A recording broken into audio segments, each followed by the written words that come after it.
Muito obrigado, Sr. Presidente. Cumprimentar o Dr. Sérgio Monteiro, o Dr. Carlos Lopes, por terem cá vindo e dizer, sobretudo, nós é importante lembrarmos porque é que nós estamos aqui hoje reunidos. Nós estamos aqui reunidos hoje por causa de um requerimento do PCP, enfim, que nasce, obviamente, de um problema de questões ideológicas e dogmáticas próprias do comunismo. Mas o que é para nós estranho é que estas questões dogmáticas que apareceram e que vêm aparecendo 12 anos depois, não apareceram nos últimos anos por razões óbvias, mas sobretudo há aqui um ponto mais interessante nesta audição, Sr. Presidente, é que não só estes pontos não apareceram, como agora o próprio Partido Socialista está cada vez mais a sofrer de uma amnésia generalizada, porque já não se lembra, já não se recorda e já não sabe em que tempo é que nós vivíamos. E como disse aqui o Dr. Sérgio Monteiro, e muito bem, nós, na altura, não estávamos a viver particularmente uma situação boa. Eu devo até recordar que o próprio Partido Socialista, num rol sucessivo de PECs, não é? Que andávamos de PEC em PEC, esses sim que eram as verdadeiras troicas alicerçadas pelo Partido Socialista, na altura, quando foi até assinado o próprio memorando de entendimento, nós tínhamos um déficit que estava calculado em cerca de 6%, quando se veio a verificar que, na verdade, eram 11%. E, para nós, é realmente estranho, eu até fico, de certa forma, pasmado, como é que o Partido Socialista diz aqui, de certa forma, quase que o valor das privatizações, se fosse mais baixo, o Partido Socialista ficava mais contente.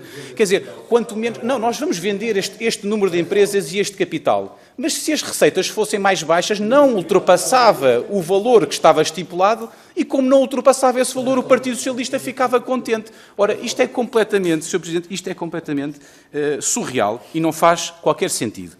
E depois também há um outro problema que o Partido Socialista também está aqui a sofrer, que tem a ver com um problema de palas nos olhos.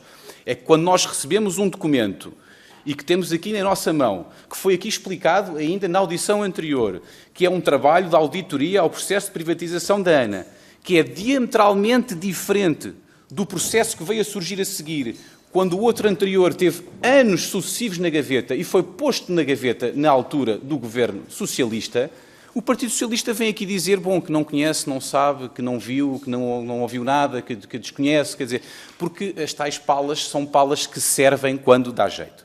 E, portanto, partindo ao que realmente nos interessa, porque já passaram 12 anos deste processo e, na verdade, é importante que nós possamos, de uma vez por todas, ver todas as questões esclarecidas e aqui é que deve focar exatamente o nosso trabalho, eu perguntava ao Dr. Sérgio Monteiro, efetivamente, na questão que já explicou aqui dos dividendos, é porque, para nós, não é difícil entender isto, mas parece que ainda há, senhoras e senhores deputados, com dificuldade a entender que quando se define e se estipula um preço de venda de uma empresa e se essa empresa depois realizou um conjunto de operações que são prejudiciais ao próprio valor que foi oferecido pela empresa, tem que haver, obviamente, esse acerto. Mas depois fazemos uma pergunta que é uma pergunta estranhíssima. É porquê que a empresa foi distribuir dividendos? Porque precisava, o Estado precisava do dinheiro, Sr. Presidente. Porquê é que a empresa se endividou para pagar à par pública? Porque o Estado precisava, porque nós precisávamos, porque não tínhamos dinheiro para conseguir cumprir com as nossas obrigações. E, portanto, a partir do momento em que a empresa faz estes movimentos, o que me parece que eu estou aqui a ouvir na Comissão é a empresa que comprou devia chegar lá e dizer não, senhora, vocês agora retiraram um conjunto de valor da empresa, mas nós vamos assumir isto tudo porque nós gostamos imenso de vocês e então vamos fazer aqui um ato de misericórdia, quase de Santa Casa de misericórdia para vos dar de volta o dinheiro, o que é um completo disparate e não faz qualquer sentido. E, portanto, perguntava ao Dr. Sérgio Monteiro como é que se processou a questão do pagamento dos dividendos e porque é que a empresa se endividou. Já explicou um bocado esta parte, mas eu pedia que pudesse ser um bocadinho mais explícito. E depois há um outro problema, é que nós estamos aqui a falar de um processo de privatização, mas não falamos em nenhuma vez de como é que ficou o segundo classificado, de como é que ficou o terceiro classificado, quase como se houvesse aqui alguma dúvida, alguma suspeita. O Partido Comunista tem uma suspeita sobre o processo, porque acha que o processo não maximizou o valor, porque acha que o valor foi pouco. Mas, ora, Sr. Dr. Sérgio Monteiro, qual é que foi, na verdade, o valor oferecido pelo segundo classificado?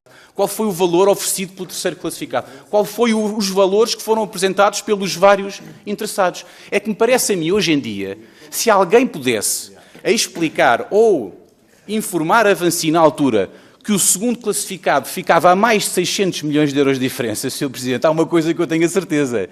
Alguém na Vinci teria que ser despedido, ou na verdade ficava com o anátema de ter oferecido um valor completamente despropositado pela empresa. Alguém tinha que assumir estas responsabilidades. E, portanto, também ficava bem aqui ao Sr. Deputado também do Partido Comunista, dizer, então, mas como é que é possível que haja uma diferença de 600 milhões, uma diferença tão grande? Mas está tudo louco, não é? Isto foi bom ou foi mau, Sr. Deputado? Isto foi bom ou foi mau? Eu perguntava também ao Sr. Dr. Sérgio Monteiro o que é que acha deste processo. Porque se há uma diferença tão grande para o segundo classificado, para nosso ver, o nosso olhar é positivo. Quer dizer que o valor foi largamente ultrapassado, pelo menos na média do que foram as outras ofertas. E depois há um outro ponto, que eu creio que este também é muito importante, ficar aqui bem explícito, porque me parece a mim, do que eu ouvi também da intervenção do Partido Socialista, o Partido Socialista prefere ou preferia que existisse uma concorrência entre Lisboa e Porto, preferia que houvesse uma concorrência entre o Porto e o Algarve, ou entre o Porto e a Madeira, no sentido de dizer qual é o aeroporto que consegue atrair mais pessoas, qual é o aeroporto que consegue atrair mais voos. Vamos criar aqui um problema nacional de criar diferenças entre regiões pelo simples facto de poderem ter equipamentos e infraestruturas aeroportuárias. Ou, se calhar, vamos entrar numa situação de não existir uma coesão territorial e uma estratégia integrada de desenvolvimento do setor. O que é verdade é que esta estratégia integrada de desenvolvimento do setor, e por isso eu pedia ao Sr. Dr. Sérgio Monteiro que nos pudesse dar aqui os números todos, de dizer como é que tem sido o crescimento dos vários aeroportos segundo à luz do que estava previsto na altura do contrato de concessão. Porque me parece a mim, Sr. Presidente, que é muito importante frisar esta questão. Esta estratégia integrada que ajudou ao desenvolvimento e à coesão territorial nos pareceu a nós bastante interessada, porque para nós um negócio destes, seja público ou seja privado, tem obviamente que estar a servir o país, é ao interesse do país e é isto que está a ser feito. Muito obrigado.